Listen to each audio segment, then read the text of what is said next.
କିଛି ମାସ ପୂର୍ବରୁ ପହଲଗାମରେ ଆକ୍ରମଣ ହେଇଥିଲା, ଯୋଉଥିରେ 26 ନିର୍ଦ୍ଦୋଷ ପ୍ରାଣ ହରାଇଥିଲେ। ସେ ପରିବାରଙ୍କର ଦୁଃଖ ଏପର୍ଯ୍ୟନ୍ତ ସରିନି, ତାଙ୍କ ଆଖିରେ ଲୁହ ଏପର୍ଯ୍ୟନ୍ତ ଶୁଖିନି।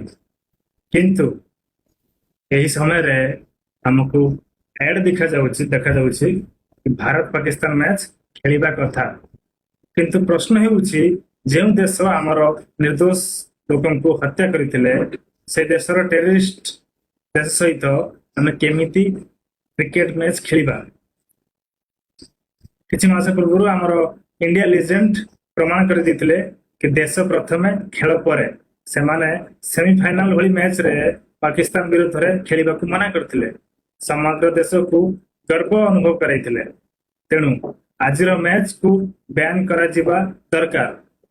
କ୍ରିକେଟ ମାତ୍ର ମନୋରଞ୍ଜନ ପାଇଁ, କିନ୍ତୁ ଦେଶର ସମ୍ମାନ, ଶହୀଦଙ୍କର ବଳିଦାନ, ସେଥିରୁ ବଡ କୌଣସି ମନୋରଞ୍ଜନ ନୁହେଁ। ଦେଶ ପ୍ରଥମେ ଖେଳ ପରେ। ନିଜର କମେଣ୍ଟ କରନ୍ତୁ, ଆଜିର ମ୍ୟାଚ ବାଇକଟ୍ ହବାର ଆବଶ୍ୟକତା ଅଛି କି ନାହିଁ? କୋଉମାନେ ଦେଖୁନ ଆଜିର ମ୍ୟାଚ, ସେମାନେ କମେଣ୍ଟ ବକ୍ସରେ ଜଣାନ୍ତୁ। ମୁଁ ଦେଖିବା ପାଇଁ ଚାହେଁ କି କେତେ ଜଣ ଦେଶକୁ ଭଲ ପାଉଛନ୍ତି ଆଉ କେତେ ଜଣ କ୍ରିକେଟକୁ ଭଲ ପାଉଛନ୍ତି। ଦେଶ ପ୍ରଥମେ ଏବଂ ଖେଳ ପରେ।